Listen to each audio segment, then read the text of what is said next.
Vamos fazer a primeira parte do estudo do capítulo 13 do Evangelho segundo o Espiritismo, que vossa mão esquerda não saiba o que dê vossa mão direita.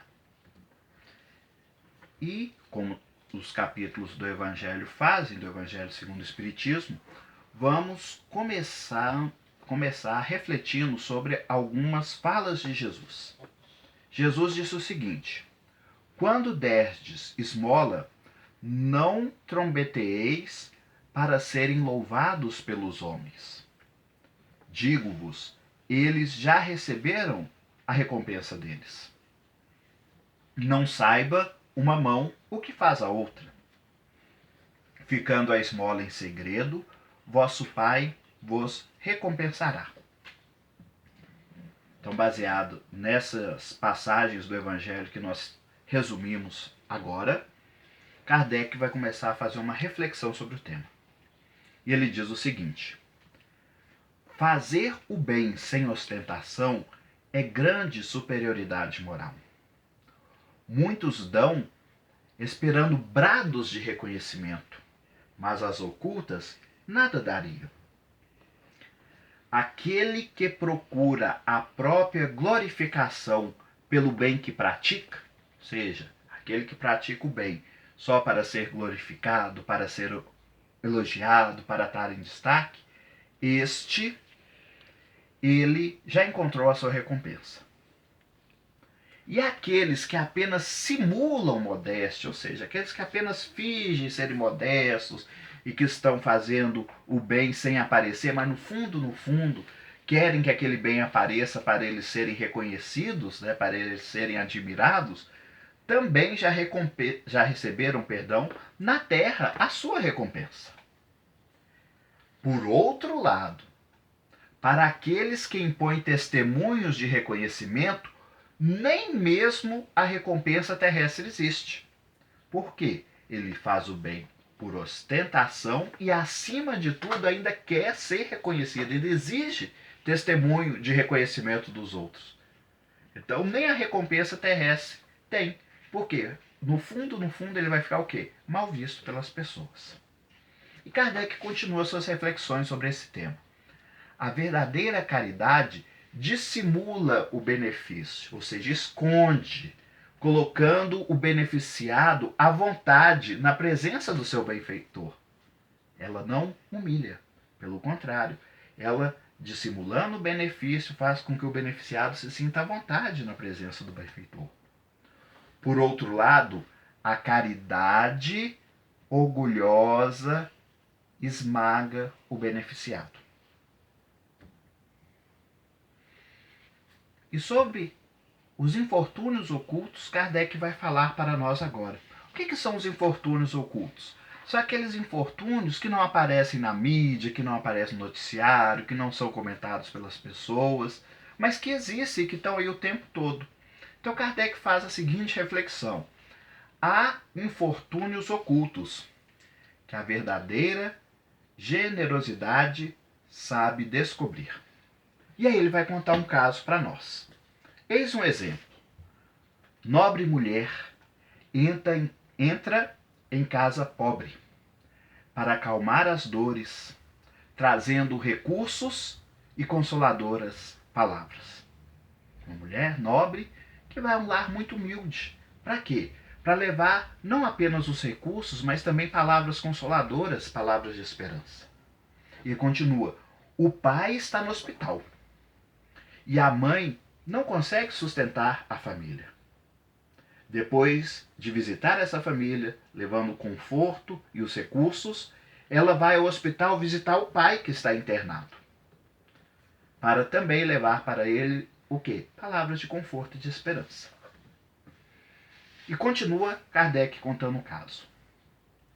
Não lhe importa, ou seja, não importa para essa nobre mulher, as crenças ou as opiniões daqueles que ela assiste. Para ela são todos seus irmãos. E à noite, bênçãos se elevam em favor dessa nobre mulher, pelo bem que ela pratica. Quando ela vai fazer essas visitas, ela usa um singelo traje para não insultar a miséria. E além disso, se faz acompanhar da filha para ensiná-la a beneficência. Na vida cotidiana, em casa, ela é uma mulher normal, uma mulher nobre e cumpre tudo aquilo que a sua posição de uma mulher da sociedade exige. Porém, todos ignoram o que ela faz. E com esse caso, Kardec mostra o exemplo de uma pessoa, dessa nobre mulher, que busca aqueles infortúnios ocultos que ninguém percebe, levando conforto e consolação. E agora, mais uma passagem de Jesus. Muitos ricos ofertaram em abundância. Uma nobre viúva doou 2 moedas. E então Jesus disse: essa senhora deu mais do que os outros, os ricos que ofertaram em abundância, porque ela deu mesmo tudo o que tinha para seu sustento. E Kardec vai comentar essa passagem. Muitos dizem não ter recursos para fazer o bem. Esses que dizem não ter recursos, que doem então seus talentos, sua inteligência, seus trabalhos, suas forças. Quem quer ser caridoso encontrará ocasiões de realizar seu desejo. Não importa se sejamos ricos ou se sejamos pobres. Todos nós, quando temos a vontade, o desejo de sermos caridosos, encontraremos certamente as ocasiões, as oportunidades de realizarmos esse nosso desejo. Muitos desejam o supérfluo e dão o resto aos pobres. O verdadeiro caridoso pensa nos outros antes de pensar em si. Conclui Kardec comentando esse versículo. E aí vem mais uma passagem de Jesus. Ao dar uma ceia, não convides os que possam retribuir. Convidai os pobres, pois isso será retribuído no reino de Deus. E aí Kardec comenta: Jesus quer dizer que não se deve fazer o bem tendo em vista uma retribuição, mas deve-se fazer o bem não tão somente por outro objetivo que não seja o prazer de praticar o bem. E começam então as instruções dos espíritos. E o primeiro espírito que vai dar uma instrução para nós é a irmã Rosália. Ela vai dizer o seguinte: ricos, auxiliai os infelizes. Se soubesseis a alegria de encontrar no além aqueles a quem me fora dado servir. A caridade moral é a mais difícil. Ela consiste em suportarem-se as criaturas, calar-se para as zombarias, não ver o sorriso de desdém. Essa caridade, no entanto, não deve obstar a outra. O que ela está dizendo?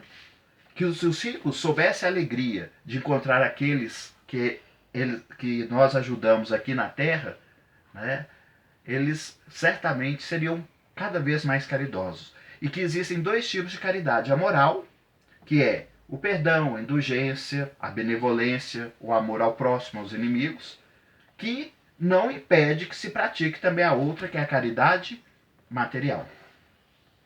E, para concluir, o espírito protetor deixa uma mensagem para nós que nós resumimos agora para vocês.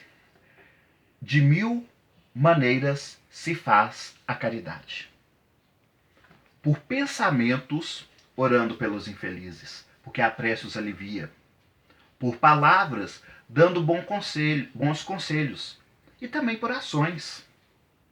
E ele nos convida: buscai escutar a vossa consciência, que ela somente bons conselhos vos dará. Às vezes, conseguis entorpecer a vossa consciência, fazendo até mesmo calar-se. Porém, em algum momento, ela se fará ouvir. Então busquemos desde já escutá-la, na certeza de que, dessa forma, somente bons conselhos nos virão. Agradecemos a todos que estiveram conosco neste estudo e, numa nova oportunidade, se Deus assim o permitir, continuaremos abordando mais assuntos do Evangelho segundo o Espiritismo. Muita paz a todos.